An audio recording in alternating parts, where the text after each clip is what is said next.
সাবেক প্রধানমন্ত্রী শেখ হাসিনার ছেলে সজীব ওয়াজেদ জয়কে অপহরণ ও হত্যা চেষ্টা মামলায় আপিলের শর্ত অনুযায়ী আত্মসমর্পণের পর জামিন পেয়েছেন সাংবাদিক শফিক রেহমান। বৃহস্পতিবার সকাল 9:30টায় আত্মসমর্পণ করতে আদালতে আসেন সিনিয়র সাংবাদিক শফিক রেহমান।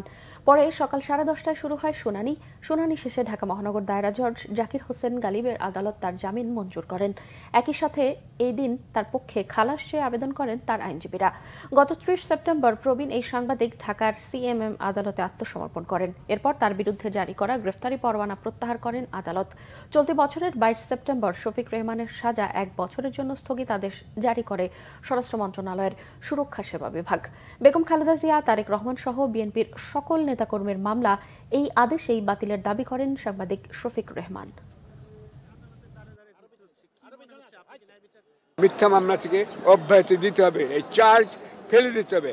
আসিফ নজরুল সাহেব করতে পারেন, আইন মন্ত্রী হিসেবে তিনি যে করবেন, তারেক রহমান, ম্যাডাম খালেদা জিয়া, মির্জা ফখরুল এবং অন্য যারা আছেন সবার যেন এক ঘোষণায় মুক্তি দেওয়া হয়, এইটুকু কামনা করছি।